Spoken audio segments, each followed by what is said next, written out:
How are you getting on in lockdown? I'm fine. Lockdown is very much like everyday life for me. Like we're allowed to leave and go to the shops, and we're allowed to leave and do a little bit of exercise, which is kind of the only reasons I leave my house, anyways. So I'm like perpetually on lockdown, anyways. So personally, it hasn't really affected me. It's been weird having the captain home and both of us working in the Hmm. same space all the time. That's been a bit of a change. But other than that, like it's fine. It's bizarre seeing people. It's just bizarre not seeing heavy traffic and seeing people wearing masks and Yeah, I'd and say. everyone looking at you as if you're a weapon. Do you know and needs to be avoided. But yeah, how about you? What are your thoughts about the the pandemic? It's scary. Um, I'm not like emotionally anxious about it, but like of just like when I think about it, it's very worrying. If you get me. I'm not feeling scared, but I'm thinking and scared. Uh, so there's that. The lockdown hasn't had a huge effect on me.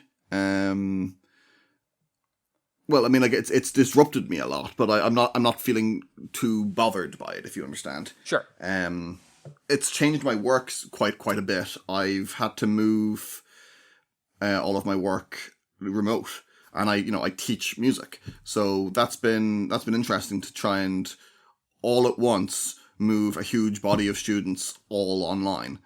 Um, Now, not all of my students have taken up lessons. Some just want to wait until it's all over and take up the lessons then.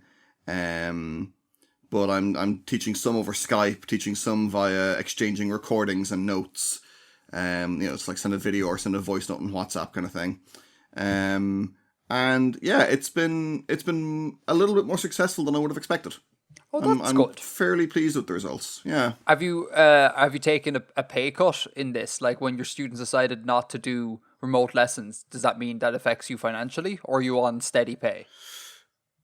Well, see, I'm kind of self-employed, so it's kind of there's sort of a bit of an ambiguity about it. Mm. But what I'm doing is I'm not charging for the students I'm not seeing, or I'm not teaching, and I can make up that time with them later or whatever. Okay, so but Um, for the but time period, you've taken a bit of a hit on finances. yeah, Oh, yeah. See, that's really rough. That's the thing that obviously, aside from people dying and things like that, but the hit people are taking financially is is very worrying. There's lots of people yeah, who I'd imagine can't cope. I think I'm fortunate enough, and I don't know about you, but I imagine you're quite all right as well. I think we're both quite fortunate enough that we can kind of weather this. But for the people who can't, it must be so bad. It must be so bad. yeah. It is Um, bad, and it's really exposed a lot of the gaps in how we've constructed our societies, hasn't it? Like mm, that something like this, which was always a possibility, was so ill prepared for, in some places, and the whole system has failed to cope with it, and has shown it can't look after people when something like this happens. mm, Um, for sure. and I'm pretty annoyed that we've had years and years of being told that everyone should have 3 months of income saved for emergencies, and we have to be responsible with our money, and then major employers weren't able to handle like 2 weeks of not trading, Yeah. and that's affected people massively. And how come they're able to hoard all of the capital and resources, and no one tells them that they should have 3 months of pay for people hoarded for an event like this? But do you know what I learned yesterday, which drove me up the wall? Is football, right? Obviously, all football has been shut down, right? And that means people can't get paid. There's this club called Tottenham Hotspur. They're a pretty well to do club. Um, Yeah, they're in the they Premier League, aren't they? they're in the Premier League. They were in the Champions League final a year ago, 2 years ago. So they're a Yeah. continental quality club. So anyhow, they I think it was 2 days ago or so, as of recording, they announced that they were going to ask all non-player staff to take a pay cut in order to like weather this storm. And it's the most like egregious thing ever, because apparently this pay cut is going to amount to about 500,000 sterling, so like 500,000 sterling, which amounts to about 3 weeks' wages for their top striker. So they've gone, we could cut the player's salary a little bit, or we can cut like the ground staff. And they were like, we'll cut the ground staff. And they're like, God damn it, lads. And like apparently their owner, it represents that cut to the owner represents something like, I don't know, 0.005% of his net worth. And it's like, you take the pay cut, you Egypt, like it's so terrible. Like the whole system is just, it's screwing people. Like things go wrong and the little person gets screwed, and it's no good. We need some of that French spirit. French spirit? Madame Guillotine. Oh, I was like, is France coping with this quite well? But no, the guillotine. No, French spirit, as in like Hennessy cognac. Wait, now I'm really confused. French spirit is Hennessy cognac. What are you talking about? I was proposing an alternative misinterpretation is all. Oh, okay. But you know Hennessy cognac? I do. I didn't realize. Oh wait, hang on. Hennessy is a cognac. Hennessy is a brand. Well, I'm pretty sure it's a cognac. It's a brandy anyway. Sure. And it's French. Man, I thought it was Irish. It's French. Hennessy. Well, Hennessy so is French. Yeah, Hennessy is made in France. Yeah, the Hennessy clan or the family or whatever that made it or that make it, were wild geese. So they were Catholics that fled Ireland after the 9 Years' War, I think. Hang on. So that would have been in the hold on. Tudor or Elizabethan times. Hold on. So wait, wild geese. That's the label given to the people who fled in that time period. Yeah. Okay. And actually, it goes over a long period: 16th, 17th, and 18th centuries. Yeah. Never heard that term. Yeah. Before. So the wild geese were Irish Catholics and Jacobites and stuff that fled Ireland to the continent. Wow, so it is kind of Irish. Yeah, I mean it's got an Irish root, but it's made in France, and I don't think they were brandy makers before they were in France. That's mad. Learn something new every day. Come here. There we go. Final thing on the Corona thing. Do you recall any of the other pandemics that we were hit with over the past? Over our lifetime, and what are your feelings as to regards the magnitude relative to what came before, like with the likes of swine flu and bird flu and things like that? I remember like swine flu and bird flu people being kind of worried about them and them not amounting to much. I remember Ebola being something that, I mean, is a horrific disease, but it was reasonably well managed, I think. Zika, similar. The first one I really remember is SARS, so I would have been about 13 or 14 for the SARS epidemic. Let me check, when was that? And that was quite scary. So 2002, 2003. So what did you say? Yeah, I was 14. And I remember being quite worried about that. I remember being at home, lying on the floor of the sitting room, and it being on Sky News. I was at home from school for whatever reason that day, watching Sky News, as you do when you're 14. I don't know what I was at all. And that was significantly less serious than this already is. Yeah, see, my recollection is somewhat different. Again, it's probably flawed because I'm younger than you. So I was very young when these pandemics hit, or these epidemics hit. My recollection of swine flu is one of like real fear, in that it was the idea that like you weren't likely to get the thing, but if you got the thing, it was real bad news. And I remember there was one or two people in town who got it, who got really like severely ill. I think one person even died of it, and there was there was amongst the small community, there was like a real fear that like this could spread, and like really hurt this community. Whereas with this one, I get the sense that everyone kind of thinks like, "Oh, sure, everyone's going to get it, but the vast majority of the time you're going to be fine." So there's like it's a different level of fear. It was a very different sort of thing. A different shape of the response. Yeah. Yeah, exactly. This one seems to be the one that is more likely to get out of control. As in, like everyone says that everyone's going to like, was it between 40 and 70% of people are going to get this thing. That's just numbers wise, that's huge. Like that's really terrifying. I'm more worried about that than like getting it for myself and me being sick, because I'll probably be fine. I mean, it is very swingy. Like you get people that are in the higher risk category having mild cases or having good recoveries, and people in low risks like having severe illness and death. But like, I'm not feeling that worried about getting it myself. I'm worried about being a vector. Sure, yeah. And like, I'm assuming most of us have parents, and if most of us are in our 30s as we are, our parents tend to be older. So the idea that we become vectors to infect them is terrifying, Yeah. So yeah, you're dead right. Like I'm not really personally concerned. If I get it, I'm sure I'll just be horrifically ill for a week or two, and then everything's gravy. Personally, but yeah, being the vector is the worrying thing. What have you been? So you're saying your routine hasn't changed that much from being under lockdown? No, not really. Yeah. Yeah. So you're not like finding yourself needing to do anything in particular for entertainment, or? No, not really. It's the same old, really. Yeah, I just the only way it's really affected is like in terms of my exercise, in terms of how far I can go, how long I can go, things like that. But entertainment wise, man, it's the same. I'm watching Buffy. It's keeping me going. Oh, really? Why do you ask? Have you been affected by entertainment?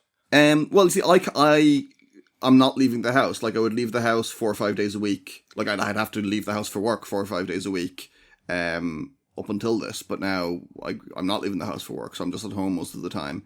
But I'm getting more time with the dog, which is good. And being able to take the dog on more walks, which we both very much enjoy. I've been dressing very fancy. You've been dressing very fancy. What has this got to do with entertainment, man?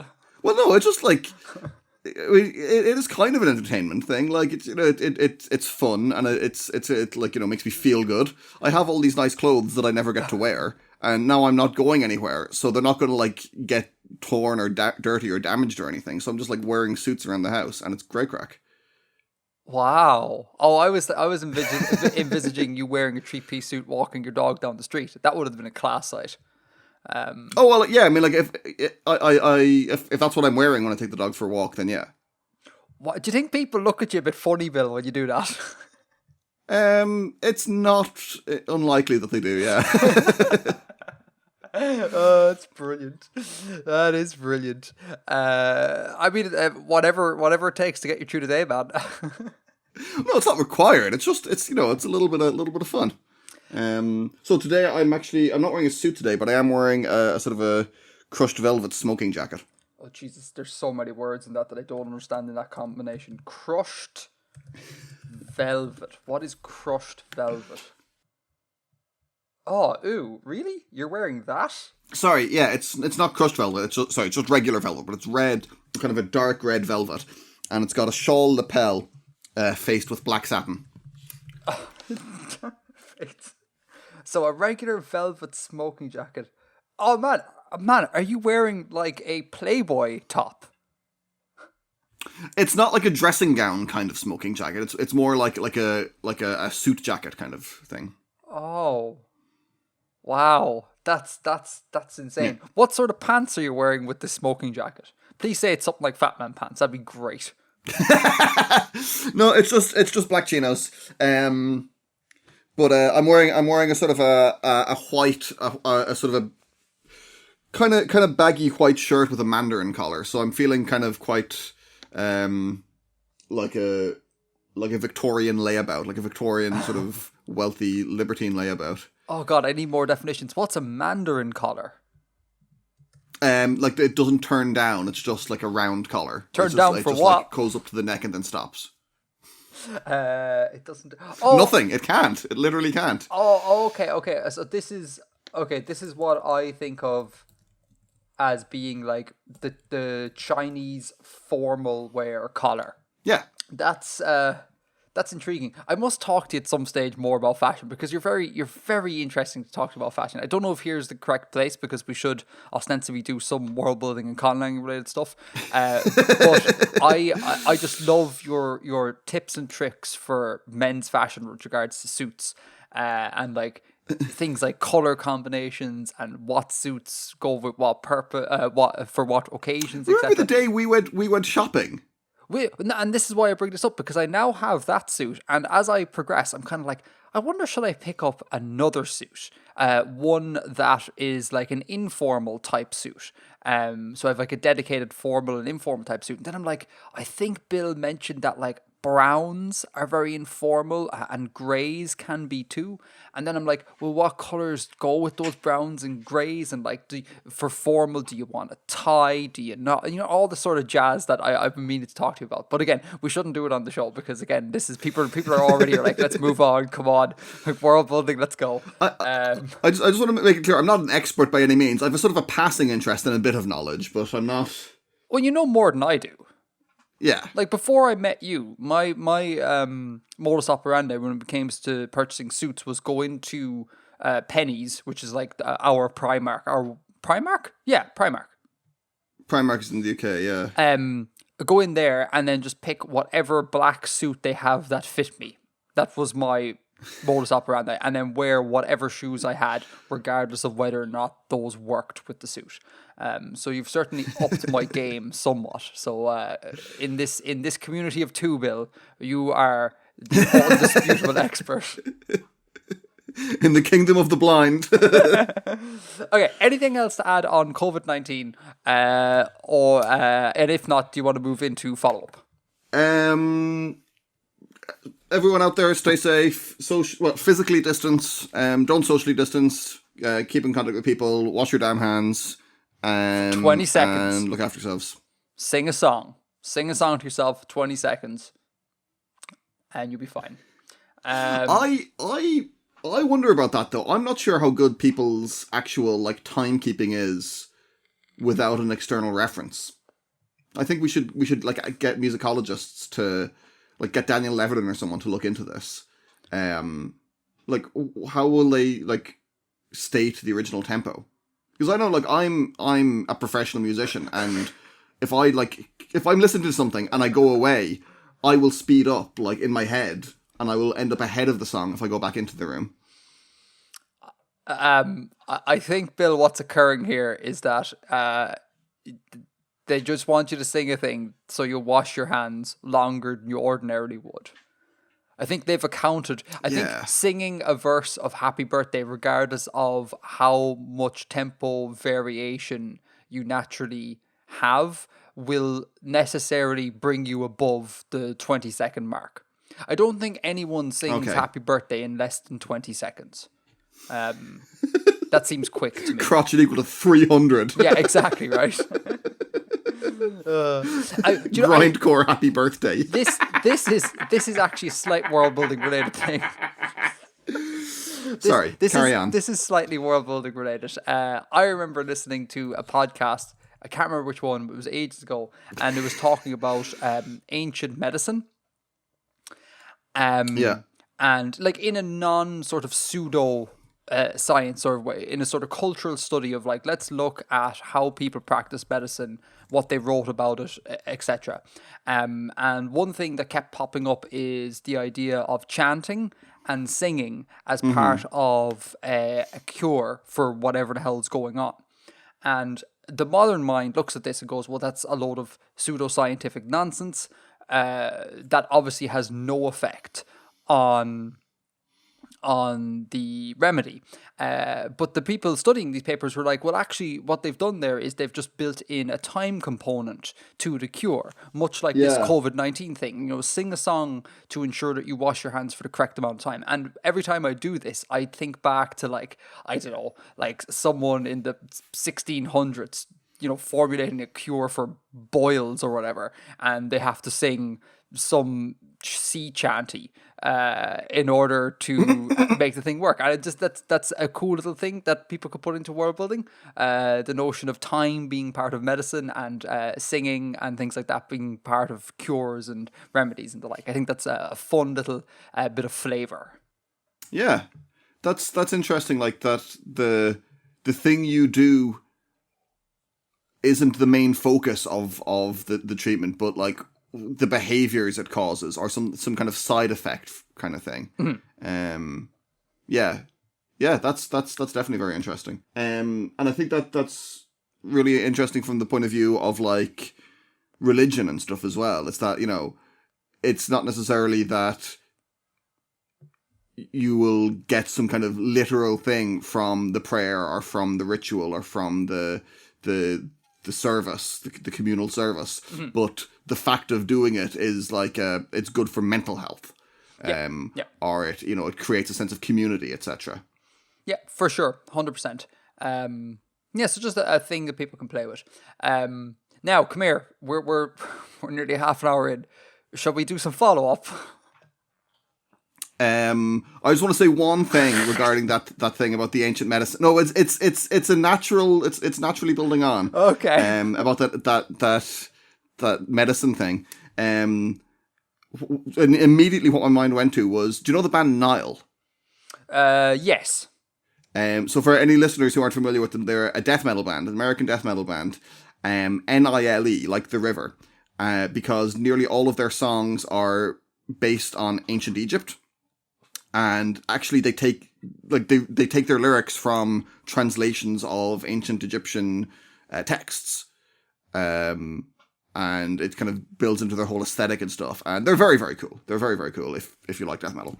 But they've an album, or they have a song from about 10 years ago called Hittite Dung Incantation, which is a translation of a prayer kind of medicine thing, because in that part of the world at the time, magic and medicine weren't separate concepts, and it's about a spell to cast out demons from someone, and it involves like eating dog excrement and all this other stuff, and the song kind of describes how it's done. What benefit would the dog excrement have, though? I mean, it may have had none. Yeah, but like, what psychological benefit? In the same way that singing doesn't... it may have had none. Like, it may have just been total quackery. I don't know the actual the medical effectiveness of it, but just when you're talking about like the ritual and the practice of ancient magic and a world building point of view, I think Nile would be an interesting band for a lot of world builders. Do you know what I've often wondered? I wonder what quackery looked like back in the days of quackery. Like, you're in the 1600s and all medicine is effectively bullshit. Like, what does quackery look like then? Like, what is crazy given that culture, That'd be fascinating. Yeah. Does the concept even exist? Like, do they have enough of a concept of medical rigor for quackery to be a relevant concept? Oh, that's interesting. Everything is quackery. Therefore, nothing is quackery. Anyhow, should we do some follow-up? Okay, follow-up.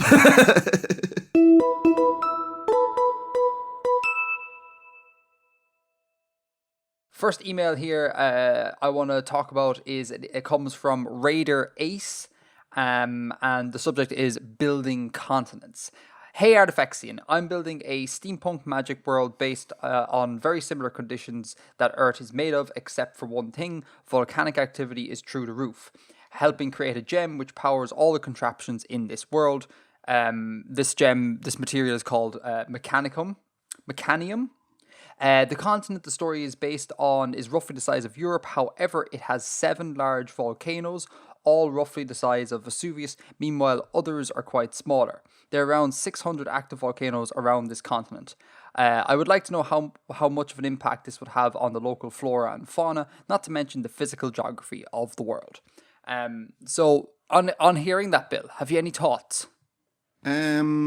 600 seems like a really big number, but I don't know much about volcanoes. 7 Vesuviuses seems pretty manageable. Yeah, 600 is a gigantic number. I did a quick Google before the show. The Ring of Fire in its entirety has about 450 volcanoes. So Right. we're looking at what is percentage point more? That is 20% more, is it? No, it's 50% more. Yes, we're looking at 50% more volcanoes, except not surrounding Pacific Ocean, surrounding Europe, Yeah. that is a lot. That is through the roof. That is definitely through the roof. That is definitionally through the roof. So I looked at how much of an impact this would have on the local flora and fauna, not to mention the physical geography of the world. I guess you'd look into, does it have any effect on what other materials can be taken from the earth? Like, is there certain... I mean, I don't know about volcanology or geology, but is there any kind of correlation between the composition of the land and prevalence of volcanoes? I expect there wouldn't really be, like, it wouldn't mean that you couldn't get iron or tungsten or whatever. But I suppose what kind of rocks would be available would be relevant. They would be there's 3 kinds of rocks. Which is the one that is post volcanic? Igneous, is it? I think so. Hold on. Junior Cert Geography coming back to me. Yes, igneous rock is that has solidified from lava or magma. So there'd be a high prevalence of igneous rock basically everywhere. I would guess so. Yeah, I would guess so. So what rocks are igneous? Let's find out. But even if there's a high proportion of igneous rocks, that doesn't necessarily mean that there won't be all the other materials that would be on a regular Earth, you know? No, but I'd imagine there would probably be more of them. But then, I mean, Yes. look into that and see if that's the case in the regions surrounding volcanoes. Maybe it's not. That's interesting though, but I wonder, like, if there's a high degree of igneous rocks, and let's say, for example, the rocks you use to build stuff are not igneous. I don't know. Maybe you can confirm this in a second. Maybe they aren't as readily available then. So the idea of constructing like houses and stuff is entirely different. You know. Yeah. 'Cause I don't Well, I know mean, I'm just, like, looking what at- rocks do we build houses of? What are the house rocks? Let me think. Basalt. What ones look familiar here? Granite. Yeah, you can build with granite. Obsidian. Obsidian house. That's The peasant's yeah. house. I mean, that built would be of that obsidian. would be a little bit extra. Pumice. Probably couldn't build with that. No. Yeah, maybe it wouldn't make that much of a difference. I don't know. So anyway, that would be my first thought. Igneous rocks would be prevalent. As regards the local flora and fauna, I mean, if it's that prevalent all over the world, they'd probably have some kind of means of dealing with artificial winters. Yeah, I was about to say the pollution is going to be a bit of an issue. Yeah. But then again, all these volcanoes, do they have to be constantly firing though? Like, you can have a high degree, like a high amount of volcanoes, but a lot of them are dormant or semi-dormant. Well, but the email specifically specified active. Oh, 600 active volcanoes. Volcanic activity. Yeah, that's fair. Yeah, my thoughts on the flora and fauna thing. Again, not a volcanologist or geologist or anything here, but just idle musings. Is that I think you're right about the pollution being an issue for life. I think if everything is constantly erupting all the time, there has to be some sort of issue with regards to how plants grow. Because they'll grow a bit and then they just get covered in lava.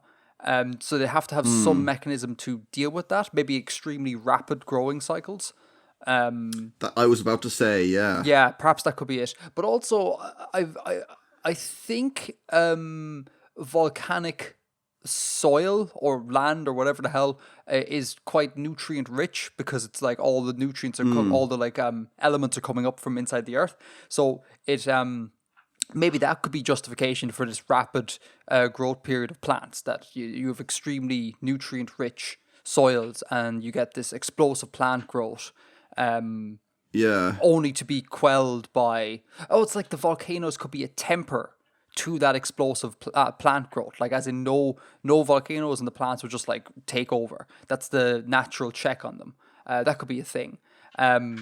Same kind of deal with animals, but to a lesser extent because they can move, obviously. I'd imagine stuff like migration could be an issue even, because like if you're a bird and crap and like you're wanting to fly home to your whatever, to the mountainside that you were birthed on, that mountainside might look, smell, taste, all sort of things entirely differently once there's been a couple of eruptions. So maybe that'll screw with the inbuilt directionality or whatever of migrating animals, I think, but that's based on nothing other than idle musings. So yeah, no. I'd be interested, like, if there's that much volcanic activity, what kind of agriculture is possible, and how would you have enough of an agrarian society to develop the technology to like exploit mining to the extent you'd need to, and to get mechanium, and develop steampunk style technology.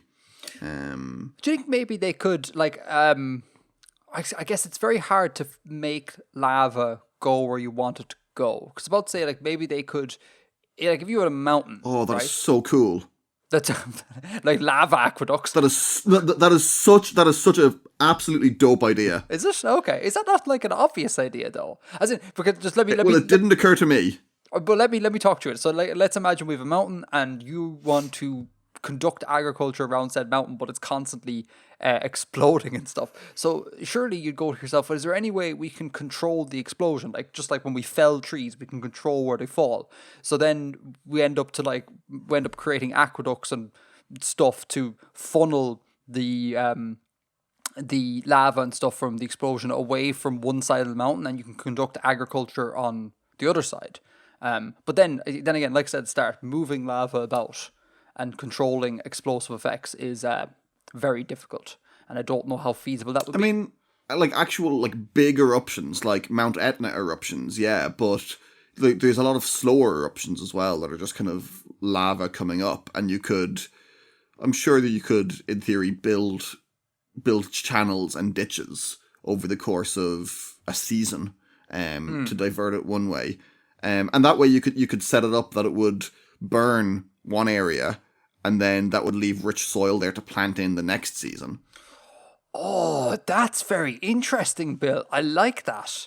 Because I was thinking about permanent like aqueducts to funnel away the lava, but I like that temporary one. So you funnel to gain all the nutrients, and then plant there, and then do the same thing on the other side. That's great. Very, very, very cool. Yeah, I like it. And then you can have like little obsidian farmhouses and little obsidian farmers with the little obsidian farm hoes. Would be great. But yeah, so that's all I can think of in terms of flora, fauna, and physical geography. Yeah, I don't have much. I think chaotic. I think it'd be chaotic, rather than kind of as seasonal as we think of. Sure, yeah. I think it could work. I think this is a plausible-ish scenario. You know, like it's a bit extra, but like it's not fantastical or anything. And they also did say that it's interesting possibilities. Sure, and they also did say that it's a steampunk magic setting. So like, you know, if there's magic involved, magic can solve an awful lot of problems of having 600 active volcanoes surrounding a continent the size of Europe. You know, so yeah. But it's a cool scenario. And yeah, thanks for writing in, Raider Ace. So the next email we got comes from Xander of Cascadia, great username, and they have a contribution for Shit Flag Corner. They are presenting the city of Bartlesville, Oklahoma flag. Now, I think I have talked about this before, maybe in my flag video, because this is one of the canonical, like maybe say the top 4 terrible flags in the world. So I might be repeating myself here, but just for the sake of anyone who might be new to, you know, critiquing terrible flag design, I felt like let's go over one of the classics. Is that okay with you, Bill? Oh, please. So have you seen this flag before? Is this new to you? I'm not sure that I have. I couldn't confidently say yes. Huh. Okay.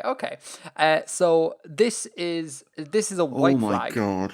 Oh, also, I believe I could be wrong on this, so correct me, internet. But I think this flag has been replaced with a better flag.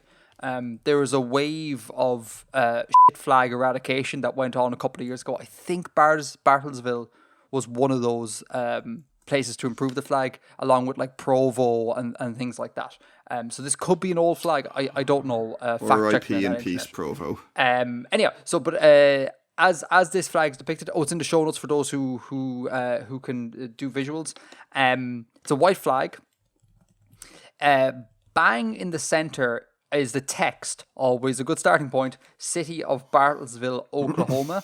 The text itself, it's quite a nice font. I like it, quite modern. My issue with this is that there's too much variety here. They use a variety of font weights and sizes, and also upper and lowercase. It's really silly. It's like city of is in one weight, capital C for city, right? So we're doing initial capitals of nouns, great. But then we have Bartlesville in another weight, much bigger, and it's bold. But we don't capitalize Bartlesville. Bartlesville is lowercase, but we had uppercase for city. And then Oklahoma below it is in another weight, all caps, and it's the tracking of the characters is really wide. So it's like someone said, how can we make every line of text completely unrelated to the previous line of text, and let's put that on our flag? It's so bad, and it's like subtly bad, because it's a thing that unless you're like a typography nerd, you mightn't clock. But like I've been looking a lot into typography for the sake of this atlas mapping thing I'm doing at the moment, and this is just so terrible. So that's number one component. The second component is the lower third banner, which is a sort of radial gradient strip that goes from like bright brown to dark brown, not cleanly, but in very a very stepwise sort of function. Click on the link and you'll see what I'm talking about. And superimposed on this brown, why brown? On this brown banner are a number of symbols. Obviously, this is what the city of Bartlesville is known for. On the very far left, we have like a Phantom of the Opera style mask type thing. Yeah, of the pair of Greek masks for like tragedy and comedy, it's the comedy one. Bingo, and it's gold, and it's got a string hanging out of it that squiggles its way up to Bartlesville. Next to that, we have a treble clef, and we have two music notes, a quaver and a semi-quaver. So it looks like the comedy mask is ejaculating the treble clef into the spectrum of brownness there. Then in the middle, we have some sort of dream catcher, some sort of Native American, some sort of Indian thing there. I don't know what the correct terminology for this is. After that, we have like sports ball corner, where it's like all the different sports balls that obviously occur in the city of Bartlesville. We have like a baseball, a football, a golf ball, basketball. Oh, is it a golf ball? I think I it's a golf ball. What that one was. And then an American football, and the baseball also has go faster swoosh lines on it. And it's and they're against a green background on top of the brown banner. Yeah, and I don't know what that green background which is also for. has a gradient of its own kind of in it. Yeah, and gradients again are another thing that you don't want in a flag, but they've just gone gradient-tastic here. I don't know what that green is. Maybe it's meant to resemble a pitch of some description. But I don't. Yeah, I'd say so. But it's like, what pitch is egg-shaped? You know, are there any American sports where the pitch is egg-shaped? I don't think so. Australian rules. Australian rules, yeah. Australian football. And then next to that, we have a like a radio tower, again with like a metallic gradient. So this is the third gradient. Actually, if you count the comedy mast, this is the fourth gradient on this this flag. It's this it's a radio tower, and it looks like it's literally. I think it's an oil derrick. An oil derrick. Oh, do you think so? Oh. Okay, Yeah. so this tower here, it has two lines, like something is spewing out of the top. I took that to be sound waves, like the radio show propagating out in space. But you could easily see that as being like an oil type thing. That makes sense. Either way, it's out of the top of this tower comes a line that is like weirdly 3D, and it must be a representation of the skyline of the city of Bartlesville, Oklahoma, and this leads us all the way back to city of Bartlesville. That is the entirety of the flag. Now, but in a weird way, there is a kind of nice visual cyclical nature to this. Like, you start with text, then your eye is drawn down to the banner of brownness, up to the oil rig. What did you call it? Oil derrick. And up to the oil derrick, and then around to the skyline and back again. Like, in an odd way, I think they've sort of haphazardly stumbled on a nice visual sort of layout. It's just they've ruined it with stuff and gradients and text, and it's just awful. And like I said, it's in like maybe the top 5 worst flags of all time. It's infamous in the community. What do you think, Bill? Like they've got certain elements of design are done nicely here. Like they've hit certain criteria for what we consider nice design culturally, but only certain ones, and they not necessarily the appropriate ones, because it's more like a corporate logo than a flag, and even then it's been overloaded. Mm-hmm. Yup. So as soon as we started talking about this, I went on to the Vexillology subreddit, just so I could see had anyone put this flag into the flag waiver bot, and it is fantastic. Wait, what's the flag waiver bot? Any image that you comment, any image that's posted to the Vexillology Reddit, possibly it might work on other Reddits as well. If you comment, I think it's like !wave or something. It'll come up with an animated image of that flag in the wind. Oh my god, Bill. I'm amazed you didn't know this. That is absolutely glorious. Okay, hold on. Let me go to the subreddit here. Let me see this. And it is part of this bot or whatever. I can see the flag of Bartlesville, Oklahoma fluttering in the wind, correct? Yeah. Okay. And basically every post on Vexillology gets it. Oh, I think I have it. Oh, this, yeah, the flag waiver. Oh, that's... Links. Okay, so links in the show notes to this. Oh god, it looks so bad when it's fluttering, particularly when the flag bunches up. It just looks like color vomit. It's not good, man. And this simulation really, I think it really points out well why we don't want to use text, because like half the time it's utterly unreadable because it's the wrong way around. Because flags don't tend to usually be printed on both sides. So like this flag kind of sort of only works in one orientation, and that is like non-fluttering front on. And in any other orientation, this flag is it's a glorious train wreck. Links to the flag waiver in the description. Thank you for pointing that out, Bill. Honestly, it's one of it's the best thing about the Vexillology subreddit. Everyone comments, or someone comments on nearly every post, and you get to see that flag in action, in virtual action, but in action nonetheless. Need to go into comments more. I tend not to go into comments. So that was Flag Corner. Thank you for that, Xander of Cascadia, bringing a classic to the Artifexian podcast. Worth going over, even if we've covered it in the past before. Shall we Reddit, Bill? Let's. So, two real quick points here for me. Drozeng Keep via the Reddit left a cool article entitled "5 Languages That Could Change the Way You See the World." Despite the clickbaity title, it's quite a fun little overview of some of the unique features found in language. I'm going to leave that in the show notes, and you should go check it out. It's not a bad article. No. The headline is massively overstated. The article is a little overstated.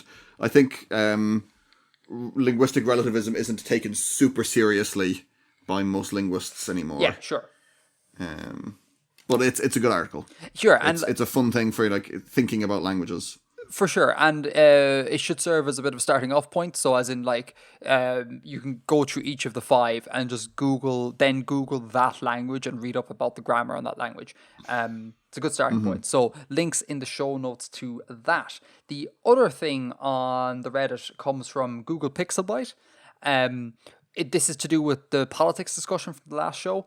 Before I specifically address Google Pixelbyte here, just props to everyone in the Reddit. We talked about politics, and there was no shouting. It was great.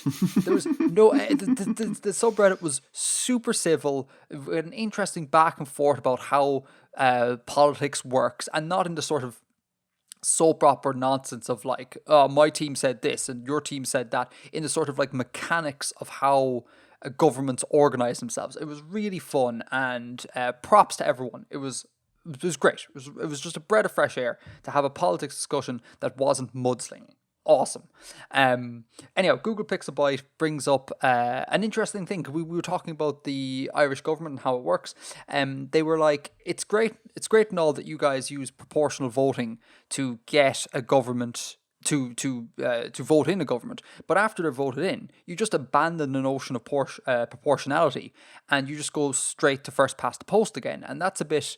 if we were to try and think about like how to craft the ideal government, that's a bit weak, because proportionality is great, you know? And they mentioned the idea of, wouldn't it be awesome if a parliamentary type structure would use score voting, particularly on things like budgets and stuff. So instead of going, here is proposed budget for 2020, yay or nay everyone, and people have to yay or nay, you do things like, here are the different versions of the budget, rank the versions on a scale of 0 to 9, for example, and then use that as a basis to gauge what is the most representative budget, for example, that this parliament wants. I think that was a really neat idea, and a cool thing that people might want to employ in their settings. What are your thoughts on that, Bill? I can't quite get my head around how it would work in action. I'll need to think about it. My concern with stuff like that is, historically, I would be worried that it would empower fringe parties. It would make more mainstream parties have to make concessions towards fringe parties in order to secure their power, and in order to secure their stability, and historically that has been very good for fascists, which is an ongoing active concern in the current world. No, I'm not sure about this. I'll need to think about it and see how that would work. But I'd just be kind of like, if you have a sort of a centre-right party, for example, they may need to make certain concessions to the further right to keep that base allied to them. But if they are able to just if they have enough of a majority by themselves to pass their budgets or pass their legislation, then that's less of a concern. But if they have something like this, then it is more necessary for them to make concessions to fascism. I don't see it like that at all. Like, I see it as in like, let's imagine a scenario where 4 budgets were put forward, right? The sort of the left budget, the centre budget, the communist budget and the fascist budget, for example. And everyone had to rank what they like about the budget, rank the budgets from 0 to 9. There's no having to make concessions to fascists or whatever there, because people are just ranking what they prefer. And if everyone prefers the fascist budget, then unfortunately you have a fascist budget, right? But if sorry, go on. No, go on. But like in practice, if the centre right want to make their thing more likely to pass, then they will be able to they will be able to change their budget to make it more appealing to the fascist. I see. So they want to soak up some of those preferences from the fascists. So they'll be like, let's stick in a couple of things that'll bring them over. I see. Could that not be something that occurs anyways in politics? Like, is that not kind of behind the scenes wheeling and dealing? Yeah, it would be. But I think this, and I said that, and it does happen. But I think this would enable it further. Potentially. Oh, so it'd like formalize it. It'll give a formal mechanism for that, as opposed to behind the scenes. I don't think it would formalize it as such, but it would just be another avenue for it to happen on, and it would kind of expedite it. That's interesting. I didn't read it like that at all. That's very, very interesting. I think it does have some utility though, in the sense of, like, particularly if you think on budgets. Like if you're a politician and government proposes a budget and you absolutely love the budget, it's a great budget, except there's the government, you think the government's spending too much on military, for example, and you're morally against that, you have to kill the budget. Then you have to vote against it, even though you agree with like 80% of it.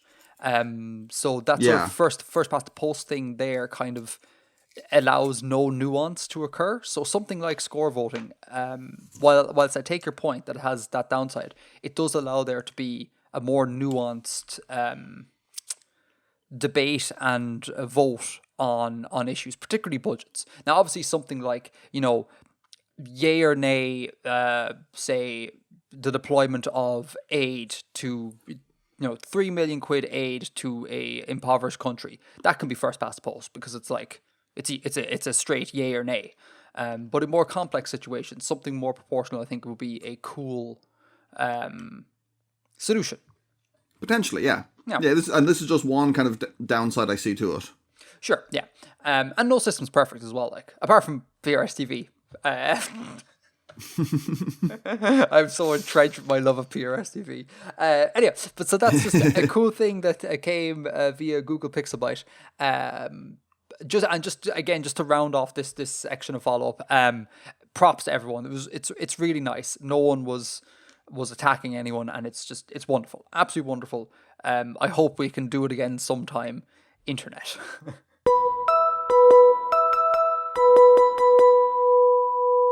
I'm still in the midst of my mapping series, so there's very little to talk about in terms of videos on my end. So for the second podcast running, this writer's room is going to be all Bill all the time. 100% Bill. What have you got for us this month, Bill? We are back in Cairn and back talking about the Hoitan, who I spoke about, I think, 2 episodes ago. Really quickly, who are the Hoitan again? So the Hoitan are a nation to the east of the Abeski, the Spires, like Mirsphere and all those places, the aeronauts, and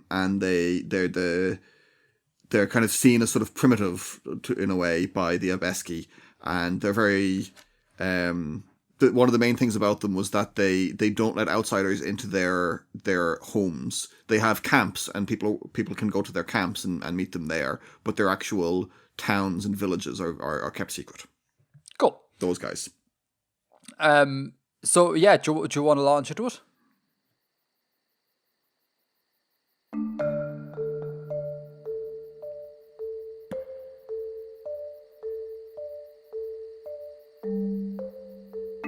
The Hoitan are surely the most perplexing people of Icairn, save perhaps the eccentric and elusive Binni. Though the Binni are so singular in their travels, and that it is almost unheard of to encounter them in groups.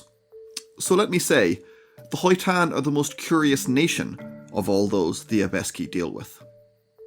They are deeply welcoming and generous, within the province of their generosity, the borders of which are guarded by iron walls and which seldom expand for outsiders. Beyond this limit, they are as immovable and stoic as a mountain, more secretive than the night. Any friend or stranger may enter a Hoitan camp, but none have ever seen their towns. And an enemy will not see within their pickets, for once made, an enmity is held forever by the Hoitani, and they are as vicious and passionate in combat as any of the beasts of their wild land. For all this, they are curiously unmanly. Their men take a commendable pride in their appearance, according to their own fashions, but it is a communal pursuit. Where an officer or a societal man tends to his own clothes, the Hoitani are dressed and adorned among friends. On the eve of battle, or in the hours before a feast, the men gather in groups. One perhaps attends to his fellow's hair, combing and oiling it. One attends to the belts and jewellery. Another may lend his own tunics to a fellow who owns one's less fine. Welcomed outsiders are included also, and given lavish attention to ensure they appear the equal as any native Hoitani. Displays of great affection are commonplace. Coarse, wild men, accustomed to hunting urselk or breaking limbs in skirmishes, when within camp, readily embrace one another. Caresses that will be exchanged only between deepest intimates among the Abeski are signs of simple honest camaraderie in a Hoitan camp, and are most often perfectly chaste. An astounding comfort to such proximity and intimacy is readily noticed, curiously contrasting their strong taboo against the naked form.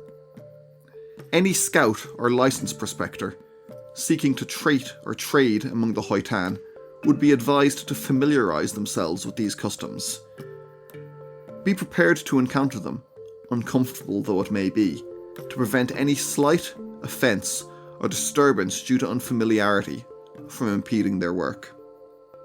Egari Tasi Yart, Scholar Attaché to the Hoitan First Depot, Tamar Company.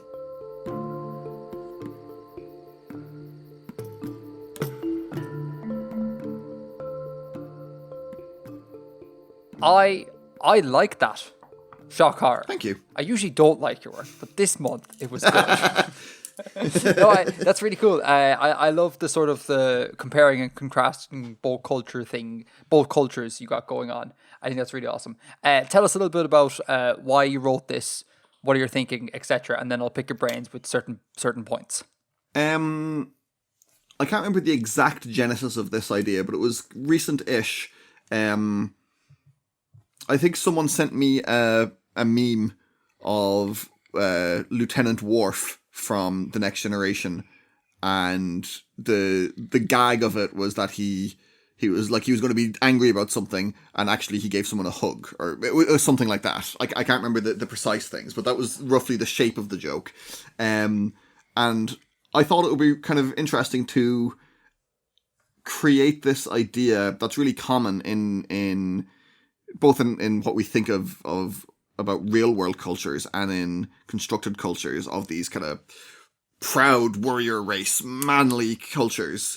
And that's kind of how the Hoitan are seen in some respects. You know, they're the Abeski view them as coarse and wild and part of the wilderness, and they hunt and they go into battle.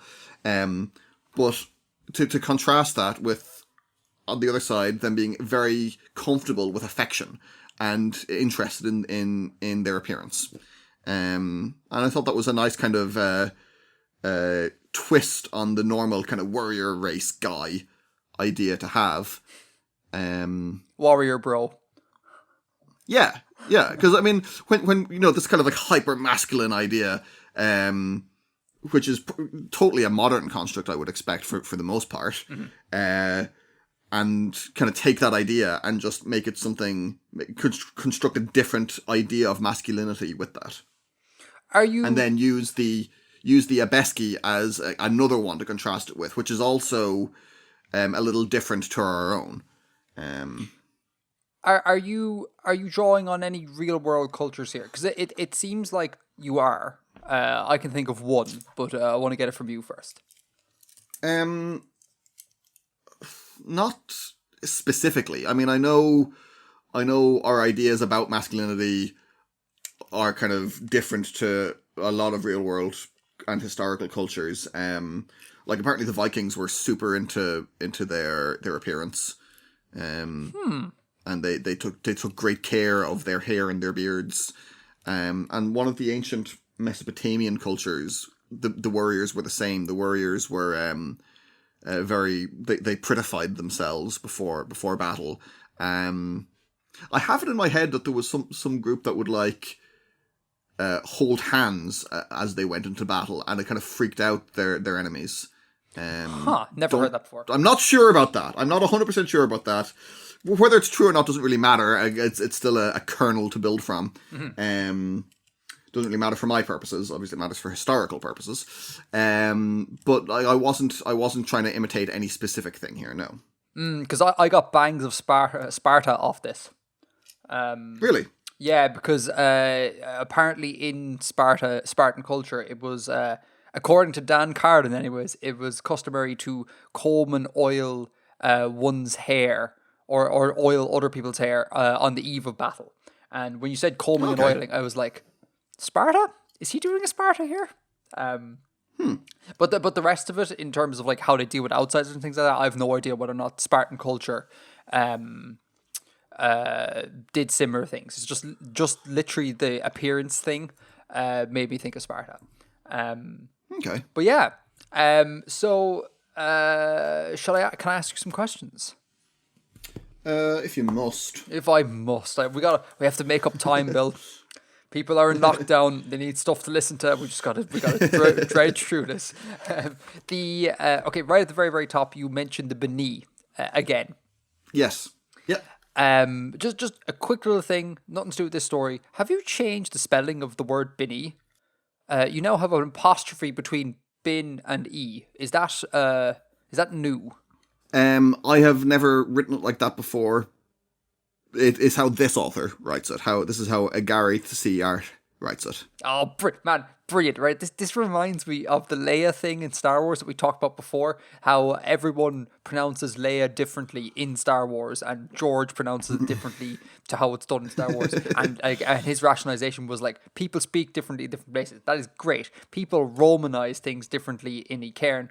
Solid bit of world building there. 10 out of 10. 12 out of 12. And I do try and pronounce both ends usually when I say it. So that's just a reflection of that. Okay. Now, the author goes on, Agari goes on to mention that the Hoitan are the most curious nation of all those the Abeski deal with. Nation capitalized. Are we getting Indian type of vibes here? Are they a sovereign state? Do the Abeski recognize them as being sovereign, or what's the jazz there? No, they don't really have the concept of sovereignty the way we'd think of it. As in the Hoitani don't, or the Abeski don't? Neither. Right. Okay. Neither. Like there's no kind of analog to like Westphalian sovereignty or anything. But that's more for emphasis and contrasting with the Beni, because the Beni are encountered as individuals. Like there's no real concept among the Abeski of what Beni society is, because they're, for the vast majority of the time, you meet an individual Beni. So they're the most curious nation. So they're the most curious group that are dealt with as a group. So it's more of an emphatic thing than a capitalized for specific meaning thing. It's it's less of a semantic thing. Right. Okay. Just really quickly on the Beni again, not part of the story. You've mentioned before that they are interplanetary, correct? Yes. At some stage, dude, you gotta write something about the Beni. But like it seems like such a non sequitur in this setting, because everything that I know you're doing planetary romance, I get that, but everything that you've written is very kind of like like real. You know, it's very, very realistic and stuff. And the idea that Yeah. B'nai are interplanetary, and we don't quite know how they're interplanetary. Like, that's a thing that I would really like you to explore, or at least have someone try to investigate something about the B'nai. That would be a fascinating thing, because so far we haven't really, there's been nothing really written about them other than the odd line in bits of your work. Do you reckon you'll ever write about how they are doing interplanetary travel, or is that just going to be left up to our imaginations? I pretty much know. I've a fairly good concept of how it's done. I'm not sure how to work it in without but like still making them seem kind of interesting. I've got a very specific thing that I kind of want to do with the B'nai, and there's kind of a lot of elements to it that I'm not sure how to align them all. Okay. But yeah, you know, and that means that there's a non-zero chance that we get to hear about it. My bet is Stargates. B'nai gates. That's what's happening. Anyhow, so moving on. You mentioned here, and they are vicious and passionate in combat as any of the beasts of their wild land. I'm assuming that's derogatory.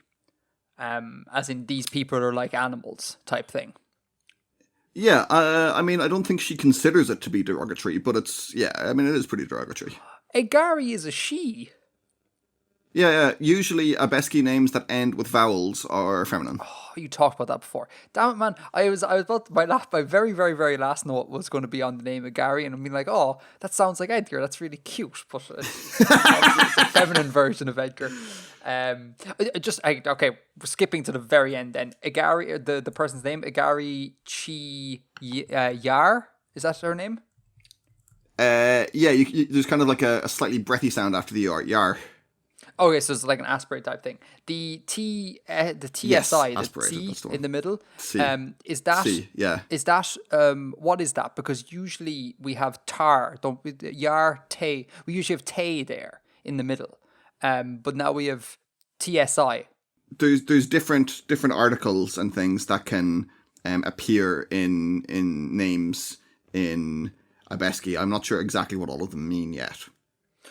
Would this be analogous to like the Irish, like O'Reilly and McDonough, and they kind of both mean kind of son of? Yeah, it'll be something like that. It designates that it's a family name, but I'm not sure what the specific designation is. Exactly, yeah. But confirm or deny whether it's daughter of. I'm not sure. Probably not. Not sure. Okay.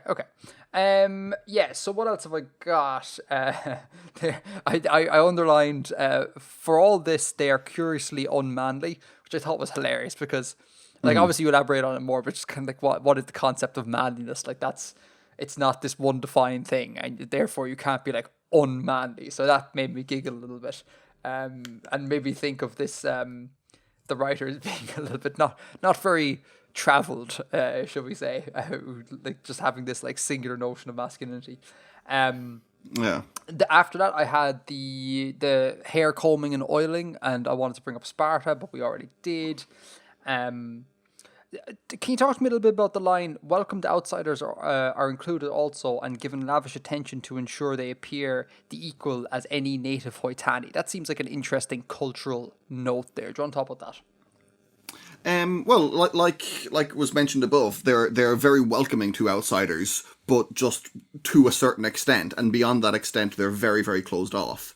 But one of the things that they want outsiders to be welcome, and to take part in things. So when someone attends a feast or a celebration or something, it is made sure that they are presented in a flattering way.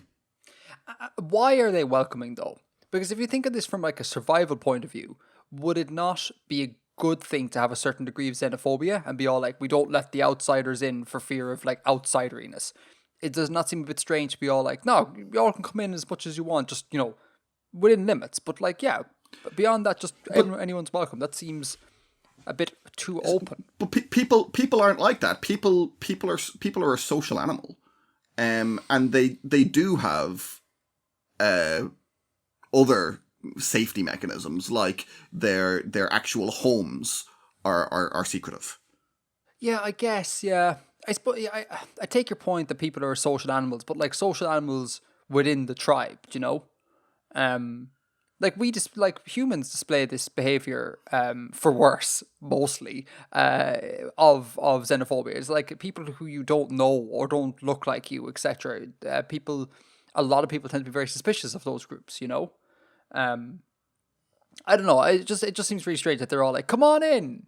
Um, not to my house, but beyond that, all bets are off. That seems, I don't know. It just seems. No, It it's seems not all different. bets are off. It's not a case of all bets are off. It's just that they have certain um, customs around hospitality, and one of them is that you look after guests, and you are open to guests, and you are generous, unless you have a reason not to be.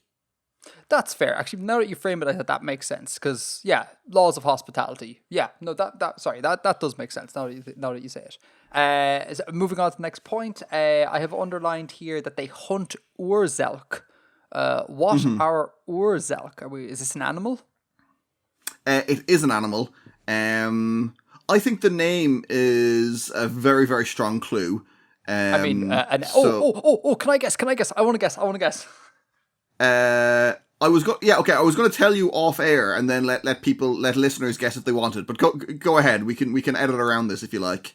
Oh no, I want to keep my guess in. Jesus, I think if it's a really strong, I don't know, elk. It has the word elk in it. I'm thinking Yeah. some form of deer. Or is a prefix that it happens a lot in music, and we get like ur text and urzats Okay. and things like that, where it's like the original.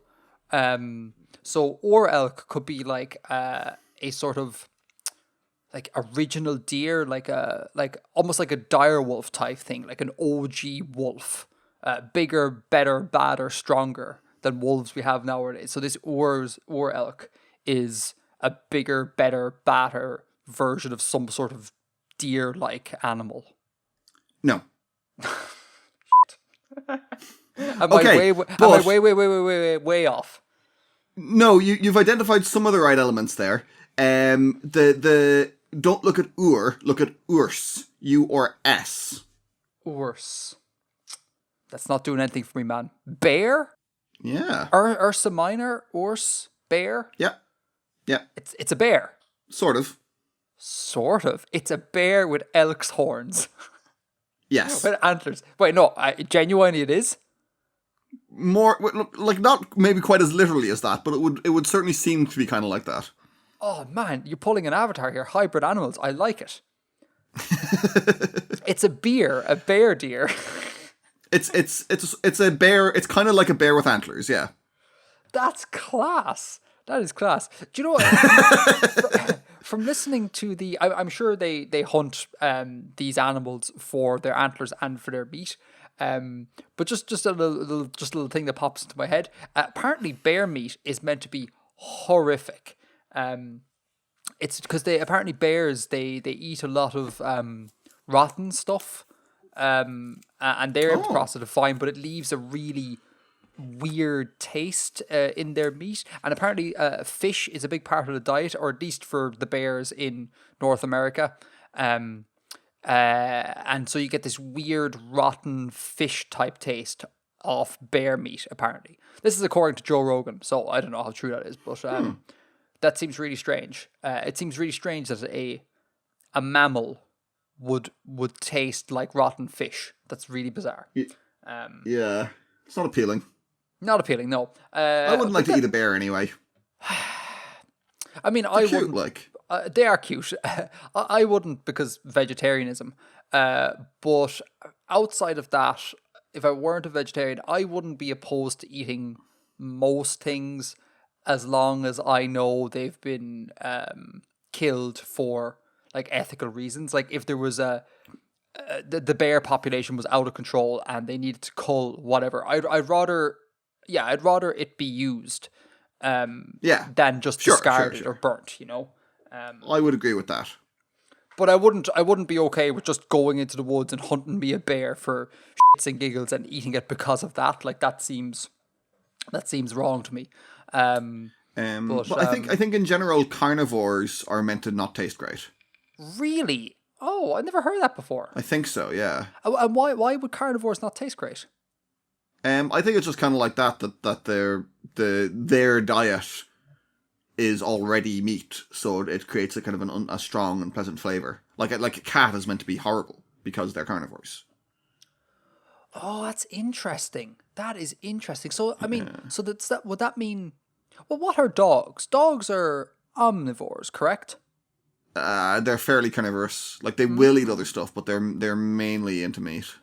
So do you think in all the countries that eat dog, do you think dog tastes terrible then? I mean, yeah, I would have thought so. I would have thought so. Or geez, this is a bit dark. Maybe in breeding dogs for food production, you lean heavily on the omnivorous side of their diet and just make them omnivores, or like herbivores, basically, to make the meat taste nice. That seems dark. Potentially. Eating meat, man. Eating meat. It's a dark place. It is dark. I'm not even a vegetarian, like, but it is weird. Sorry, we're getting off track here. I'm really sorry, but I think the weird thing is the industrial nature of it. Like, I don't think there's anything strange with like, if you went out and butchered your own chicken and lived off your chickens. Like, I think that's okay in the grand scheme of things. But like the idea of like a million chickens are crammed into a space of a football pitch and lead horrible lives, like that's dark, I think. Personal carnivorous behavior, I think, is fine. Mass carnivorous behavior can lead to problems. If taken to an extreme. But anyhow, this is quickly getting into vegetarian bashes meat eater territory, which I'm not a fan of doing anyway. So let's move on from here. The next line I have underlined here is just a little props. I really enjoy this. An astounding comfort to such proximity and intimacy is readily noticed, curiously contrasting their strong taboo against a naked form. I think that's really cool. Again, not painting a very complex image of this culture and contrasting it with a complex image of Abeski culture, who, if I recall, don't have such a strong taboo with the naked form, correct? Yeah. I think that was something that came up in the last one about them, that the Abeski scout, he kind of debased himself by being naked in front of his hosts.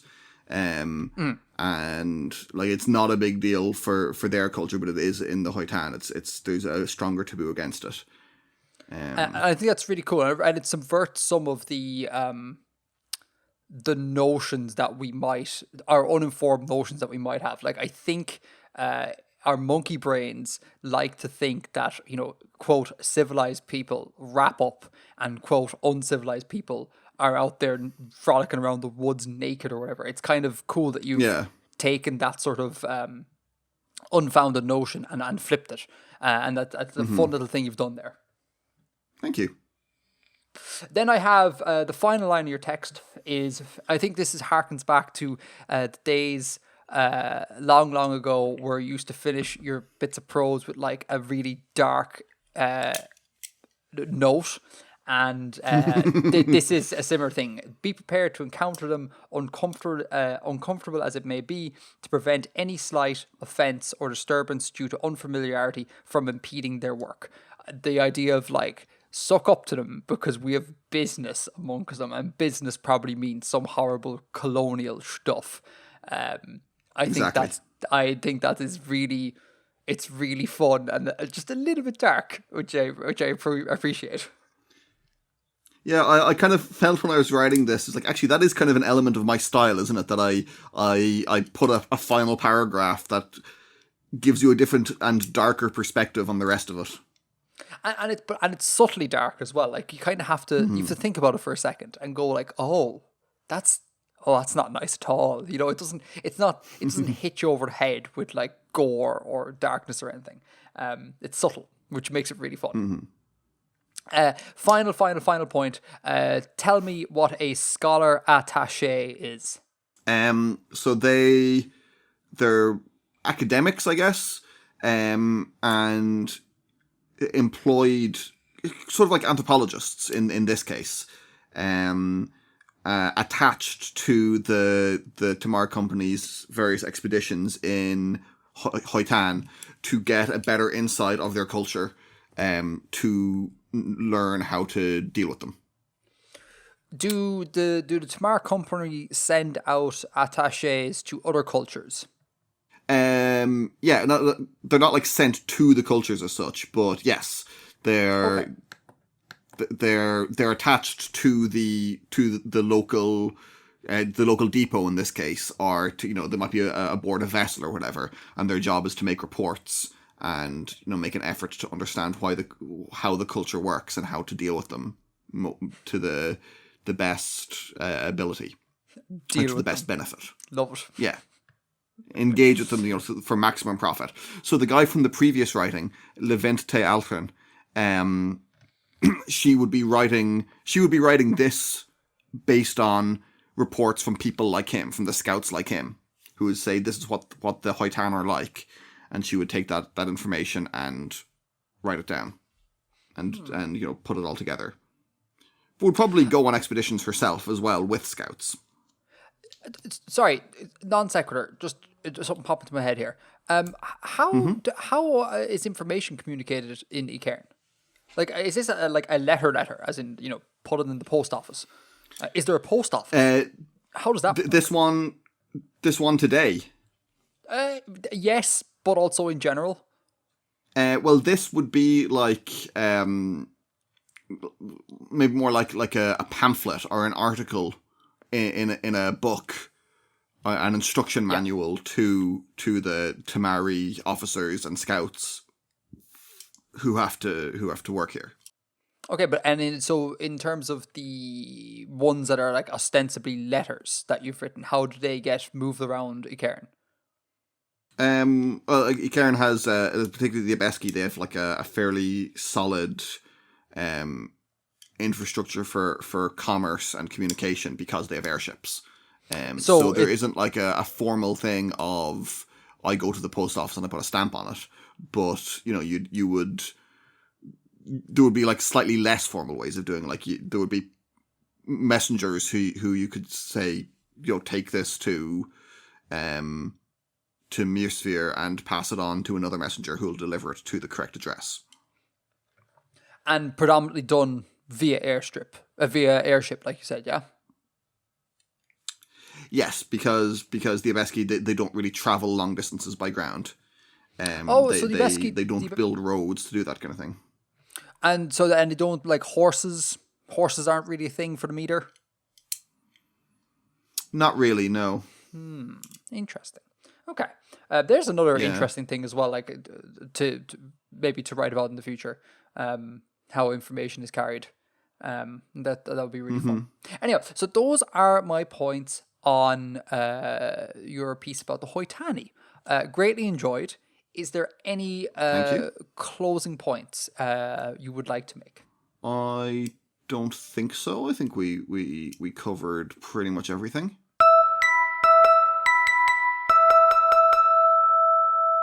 Green room time again. We are going to have an Artifexian book club corner. And in fact, we should just call this Artifexian book corner because then the initials are ABC and that just appeals to me. So that's the thing that I think we should do. We are going to talk about the short story, Story of Your Life, by an author whose name I've forgotten. Quick Ted Google. Chiang. Say again? Ted Chiang. There you go. The links in the show notes, if you haven't already read it, spoilers will be occurring. So go read it if you haven't, and come back and finish out this episode. Beyond this, we're not going to talk about anything else. This is the final bit of this episode, so you don't need to worry about missing stuff afterwards if you haven't read the book. So Bill, you've read the book, correct? Or you've read the story? Yep, I have. Do you want to give a summary of it? Like a plot summary, Bill? Now, this is an interesting one to give, because will I give the Uh-huh. summary as it occurs in the book, or will I give a chronological summary? So this is the story of a linguist who is employed to communicate with an alien species after first contact on Earth. So it's a fairly like our normal real world setting. And then an alien contact happens, and this linguist is tasked with communicating with them. And it's a story of her learning their language and what happens to her as she begins to understand their language. And then interspersed with vignettes from other parts of her life, largely to do with her relationship with her daughter. The impression I got was not necessarily other parts of her life, but her future. Okay, so you are correct. You are correct, right? All right. Maybe I was just tired when I read this. The story, like her daughter is conceived and born after the main events of the story. I somehow misunderstood that and thought her daughter was alive at the time of the events. And yeah, I just misplaced the main chunk of the story in the overall chronology somehow. I think that's on me as a reader. I don't think that's the author's problem. I think I just messed that one up. I think it kind of is the author's problem, but there's no way of getting around it in that. So again, just for everyone, main story is the alien sort of story, and the other it's interspersed with vignettes of the linguist's life. Those vignettes are written in this like weird mismatch of tenses. And so when I was reading it, I was kind of like, the whole time I was like, what, where is this happening? How is this happening? When is this happening? And it's just, we're not used to reading English like that, you know? Yeah. And at times it feels like it's, those vignettes are written like in a present tense, but like in the past, in the same way you might say like, I was in the pub, 2 weeks ago, I'm sitting at the table, I'm listening to a thing. You know, you use the present tense, but in a past context. So there's a whole load of tense stuff going on that can confuse you. And it confused me too. I had to read the story twice to really figure out what's going on. See, I got quite comfortable with that, and I just kind of went with the flow. And then I think because I was comfortable and I went with the flow, I didn't put the effort in to make things fit together properly. So, all right. Just real quick before we get into a breakdown of it, did you like the story? Yay or nay on the story? Yeah, overall, yeah. Yeah. I same. Compared to the China Mieva book, it's certainly the prose are not as ornate or well produced. I would say this is a lot more workmanlike. It's a lot easier to digest than the China Mieva's work.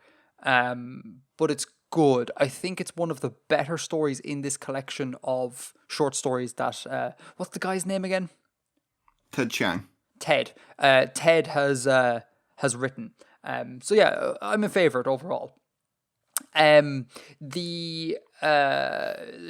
we start into some points here? I've taken notes. I've my Kindle app open in front of me here, and I have a heap of notes. Should we talk through them? Yeah, absolutely. So this contrasts really nicely. This encounter with aliens, rather, contrasts really nicely with China's Mievel's work in the previous podcast. Because we talked during that about how it's weird that China sets up this alien species, but like whose language is understandable to an extent by humans, which if you think about it, probably wouldn't happen. And what Ted does in this book, which is great, is that he presents, I think, a truly alien species, where the humans in this story cannot understand, nor can they reproduce the sounds that the aliens are making. And the quote here is like, the recording sounded vaguely like that of a wet dog shaking the water off its fur. So there was no kind of like, oh, the recording sounded like Gizarmigook. You know, there's literally no way of producing it. Yes. And they go on to say that, like, the sounds cannot be produced by the human vocal tract. There may even be sounds in there that the human ear cannot distinguish. So the entirety of the alien part of the story, the linguist talks to the aliens via computers. I thought that was really cool. And I thought that would be a problem because we constantly have to be reminded of the fact there's a computer in the way. But like, it's really nicely mentioned once at the start. And then you forget about it. And your brain just assumes they're talking normally. But every so often you remember, oh no, they're not. They're talking via computers. It doesn't get in the way of the story, which I think was wonderful. And so let me see, what else have I got here? The aliens come to Earth and they place these things called looking glasses on Earth. There was 9 of them in the United States and 112 around the world. Just bring that up as a sort of like little world building sort of thing. And these, I get the impression that these are kind of like almost like standing mirrors that are like TV sets. That the linguist talks to the aliens through these TV sets. So the aliens never set foot on Earth. They're up in orbit or something, and they communicate at a distance. Which again, I think I really liked. I think was really cool. Look, you look into it and you see like in 3D within the structure that they call the looking glass. It's like you're looking through a window, but it's a projection from somewhere else, or it's broadcast from somewhere else. And it's really fun later on. They make a point of saying that this technology is not like human technology, in that there's no scan lines the way a TV set on Earth would work, and there's no pixels, which I thought was just like, it didn't do anything for the plot or anything. I just think it was a really nice detail and made me think like, oh, what is this thing? And it's just it was cool. Yeah. There was there's a line I underlined here. No one knew why the aliens wouldn't talk to us in person. Fear of cooties, maybe. And my note was, I'm with the aliens, because we brought up in the past about how I think if aliens come here, there is a non-zero chance that whatever diseases they have may make the leap to us, and that represents a more of an existential threat than the aliens coming and bombing us. So I was like, yes, aliens, I'm with you. Fear of cooties, stay well away. Vindication. Another note I have here is the linguist is enlisted by the military to talk to these aliens. The military want to find out what they're doing here, what their intentions are, etc. And one thing that the military is really big on is that they do not want the aliens to learn English. Like, they're really like, don't let them learn about us at all. We want to learn about them. We don't learn about us. And they keep bringing it up. And I kept thinking to myself, it's like, well, if you don't want them to learn bloody English, why would you bring an English-speaking linguist into the mix? Get a Spanish-speaking linguist. Like, the entire crew is English speakers. Like, why are you doing that? Like, get scientists that speak Fula or some language that is not English. It just seemed like a really weird non sequitur. Like, don't, know English, folks. It's like, yeah, just don't get someone who doesn't speak English. Like, it was strange. Well, I think like it's only coincidentally English. It's just like that it happens to be the majority language of the United States. I think the overall point is, don't let them learn too much about humanity. Sure, I take that, but it was just I don't know. Every time he said that, it stuck out to me. But I do take your point. This is a fun little part. So this is how the aliens are described. They're described as being looking like a suspended barrel at the intersection of 7 limbs, radially symmetric, with any of its limbs serving as an arm or leg. And they came to call these aliens heptapods. I think that's really cool, and it's mentioned later on in the story as well that the morphology of the aliens is a metaphor for the language they speak, because as we learn later on with the writing system, they don't think linearly, and so the shape of the aliens is kind of it's how would you describe it? It's like radially symmetric. There's no front end or back end. There's just like, it's this non-linear structure. So I really like the way Ted has taken the idea of what he's going to play with language and molded the aliens to be symbolic of that. I think that's really fun. Yeah. The main meat of this story for me is that the linguist uncovers two languages from the aliens, and they became to be known as Heptapod A and Heptapod B. Heptapod Yeah. A was the speech of the aliens, like what they say. Heptapod B ostensibly is the written form of that speech, but the more that the linguist discovers about it, the more she begins to realize that it's not a cipher for the verbal form, it's a new language altogether. So it presents this kind of cool scenario whereby one culture has two languages, one in verbal form and one in written form. And the idea of being like, and Ted poses this in the book, he's kind of like, why would you just have a copy of what you say? Why not use this medium of writing to convey an entirely different thing? And that's an interesting thing I hadn't thought about at all. What are your thoughts on that? Agree with this sort of, do you think this is a natural thing that could happen? Different languages based on medium in the one culture? It certainly makes sense according to the way that the heptapods are presented. And yeah, I guess it kind of makes sense. I know it's not exactly the case in the various languages of China, because the scripts do convey a degree of or varying amounts of sonic information, but the idea that a lot of people have is that they don't, and that the scripts are uniform across the different languages of China, that they use the same script and it'll be spoken differently because they're different languages in different regions. So I guess that's kind of, it leans a bit towards that, but it isn't as quite as clearly defined as the example in This Is Your Life. But yeah, it kind of makes sense. The metaphor that they bring up in the book, which I thought was pretty cool, was that of a stop sign, as in like the red circle with a line through it. Like that doesn't depict stop per se. It doesn't depict a singular word. It doesn't represent the sonic event of the word stop. It Exactly. has the same meaning, but it doesn't represent that sound.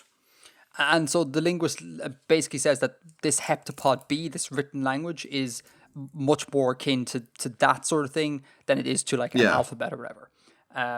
Which I think is really cool. And then she goes on to find out that this writing system, or this language, is it's not strictly like logographic. The word I think they came up with was semasiographic. Yeah. And if I recall correctly, it's basically that in order to write this language, you need to know exactly what it is you're going to say before you start writing, because the whole system is like an intricate, complex graphical representation akin to like a mandala type thing. Mm-hmm. And so there's no kind of like, you write the word I, and then you have a think about it, and then you go was, and then you have to think about it, and then the next word. It's like it's all interlaced. And this plays in the idea that these aliens they don't perceive time linearly. They perceive time instantaneously in a way. Like they see the past, present, and future all at once. So it's a gestalt. Yeah, exactly. So they know what they're going to say exactly before they're going to say it, so they can just produce this like complex mandala type thing in a totally non-linear way. And then the cool thing in the story is that the linguist, as she studies this, begins to develop temporal abilities like these aliens. She begins to be able to see past, present, and future instantaneously, spread out amongst her non-linearly, in a extreme application of the Sapphire Whorf hypothesis, which I think was really fun. What do you think about that, Bill? It is. I thought it was a little silly.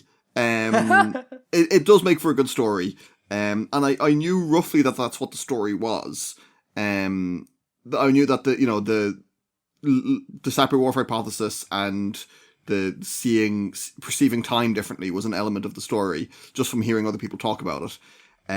But I thought it was that the kind of the crux of the story was the realization that the aliens can do that because of their language. And I was like, oh, okay, fair enough. That kind of makes sense, for an alien. And then when it turned out that it was that the people can do it, if you learn the languages, I thought that was a little bit sillier. But I mean, it's not just a small thing. Like, I think it makes sense as a reveal.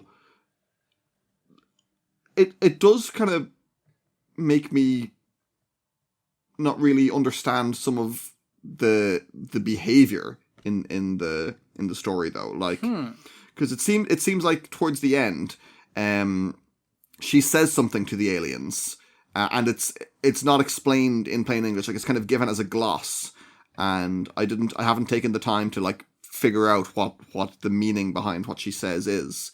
And then the aliens leave, and I kind of read that as like she says something to them to make them leave. Like, there's some kind of revelation in what she says. But like, why would they do that if they could see through time? Yeah. I mean, time travel, like, in a sense, this is a form of time travel. It always is problematic in terms of repercussions. Like, it's always problematic. But then again, I misunderstood the whole chronology of the thing. So maybe I shouldn't be the one to be criticizing it. and so this is where this revelation that the linguist begins to perceive time as one thing, in a non-linear sense. This then begins to make sense of the way the story is written, in terms of having the main story interspersed with these vignettes written in strange tenses. You begin to realize that she's experienced all of these things at once in a way, I think that's a cool reveal. Problems aside, plot problems aside, I think it's a cool reveal, and you suddenly begin to realize, like, oh, this is what the author's doing. That's really nice. And like, very specifically, one of the things she describes is watching the heptapods write a sentence, and like breaking down the video and seeing what elements of the strokes become certain words. And there is no clear thing to it. Like, you'll have a stroke that's the beginning of representing the verb, and then as it goes around, it'll become like one element of a pronoun, and then will become one element of an adjective or whatever, according to no particular pattern. And the way that's laid into, I guess I'm just restating what you're saying here.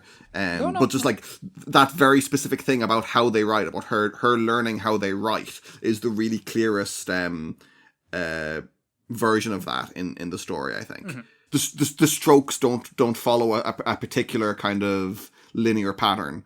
And the way the story is constructed, like, one bit is about her daughter, one bit is about the aliens, the next bit is about a different thing to do with the aliens, back to her daughter, because of the unlinearity of how they write it and the unlinearity of how they perceive it.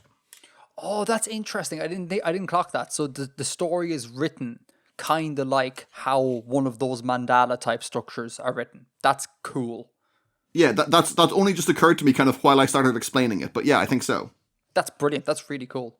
The way I thought of it in my head was because they know exactly what they're going to write before they write it.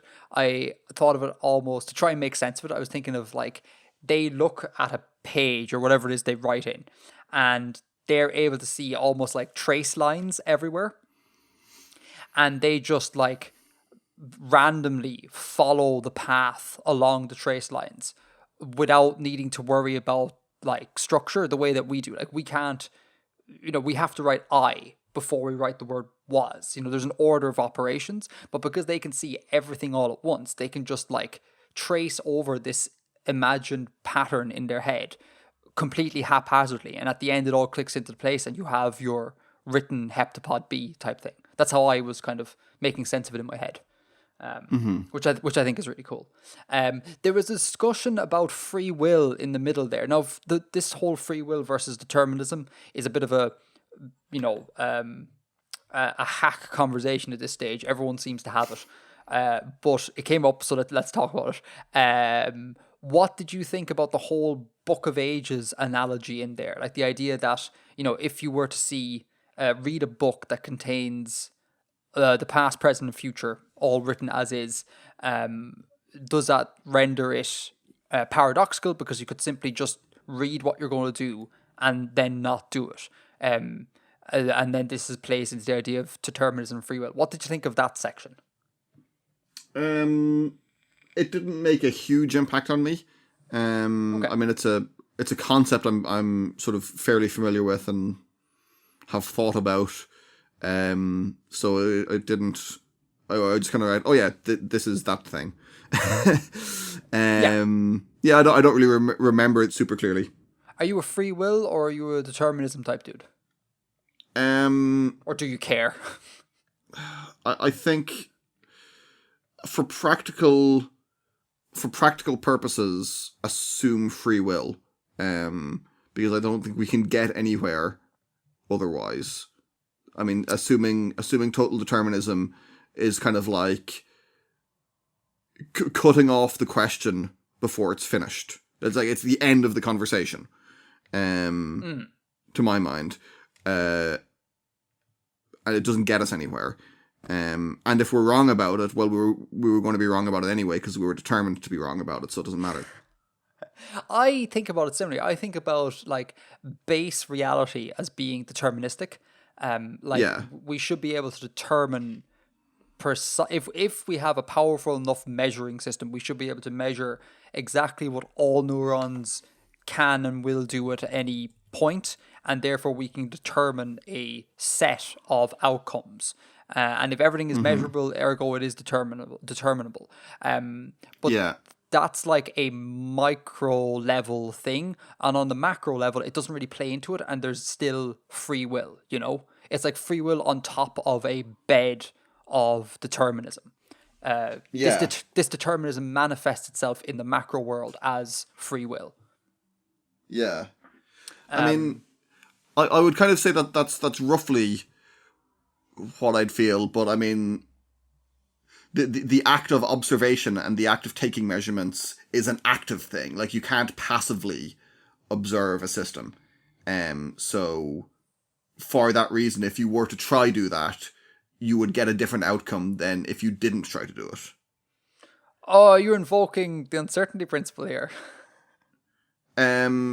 Is it? Yeah, it is uncertainty. Yeah, Heisenberg. And like that's not just like some kind of woo idea that, if you watch it, it'll be different. But like literally, to measure something, you have to engage with it somehow. So like if you take something's temperature, you are removing heat from the system, and so on. To make a measurement, you have to remove energy for whatever is being measured. So do you think that it may be fundamentally unknowable as to whether or not reality at a basic level is deterministic, because you could never inquire because you would always necessarily upset the structure or whatever? I would say that doesn't make it unknowable. I would say that is how we know that it is not the case. Right. Okay. Because that's interesting. It cannot be determined because the act of making that determination is an active influence. Yeah, for sure. There's also the concept of Laplace's demon, which I used to understand a lot better, and now I realize that I forgot how it works, but it's a sort of related thing to look up. Oh, I'll put in the show notes. I've never heard that before. Yeah. But anyway, on the Book of Ages thing, in this story, it's brought up that if you know the future, like, why would you bother sticking to the path that you know is going to happen? Like, why don't you subvert that and things? And what I think was kind of fun was that the sort of answer to this was that both the heptapods and our linguist kind of get a sense of joy or fulfillment or comfort or something from acting out the path they know they're going to take. Like, reality is performative for them.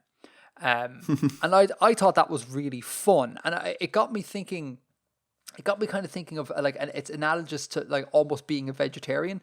Like if you go to a buffet, right, and laid out in front of you is a ton of dishes, like 10 dishes, 9 of them are meat based, one is vegetable based. You as a vegetarian you're going to choose that vegetable based dish because it's going to make you happy, for like, ethical reasons and things like that. You have the option of breaking that and going with the meat dish, but you're never actually going to do it. It's not really an option. And so I kind of think about the way that's kind of how determinism is dealt with in this story. It's like the linguist knows that she can break it, but she's not going to. Like, there's no question that she would ever do it. Analogous to the vegetarian scenario, which I thought was really fun. And it's not a take that I've heard all that often, and I thought that was pretty cool. Yeah, that kind of makes sense. And that, I guess that answers my, or goes some of the way to answering my gripe about how she could tell them something to make them leave. Like, she and them knew that they were going to leave. I suppose they knew they were going to leave when she found out how to see the future. And once she found out how to see the future, she was in on the plan, basically. And then they just acted out the plan. Yeah. Which I think that was cool. What else have I got here? I don't really have much more. Do you have anything else to add on the book? I don't think so. I think we've covered the guts of it.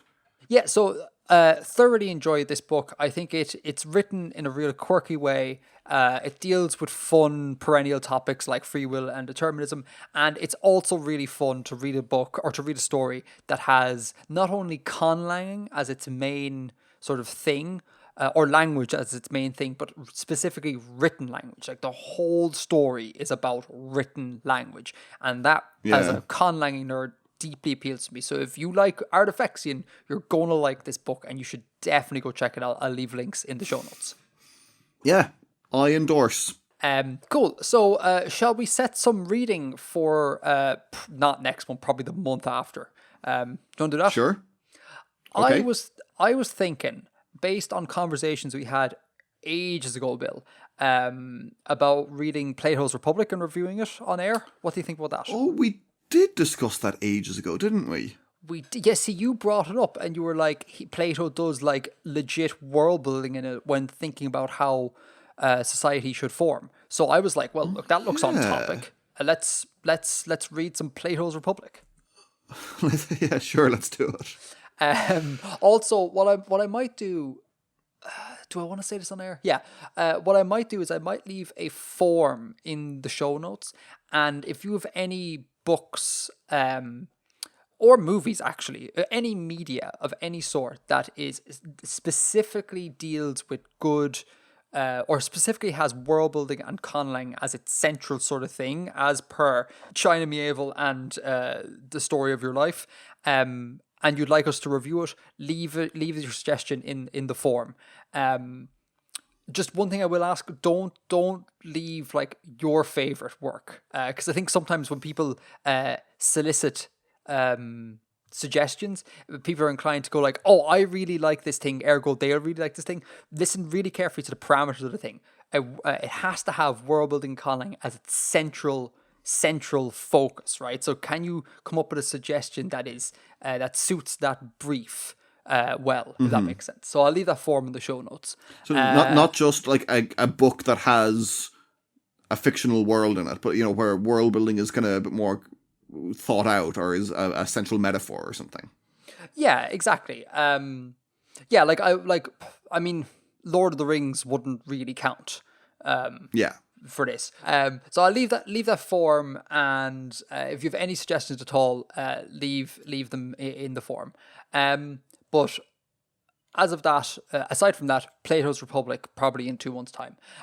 Bill, shall we wrap it up there? Let's leave it at that. As always, thank you so much for listening, Internet. Thanks for supporting the show, just via listening, also via Patreon and via the merch. It's much, much, much appreciated. yeah, enjoy lockdown. Stay safe, stay healthy. Look and after we hope- yourselves. Look after Exactly. your communities. Sing songs, wash hands, don't sneeze on people. It's basic, but we can all do it if we all get together. I hope to see you all next month. Bill, until next time, Edgar out. Edgar out.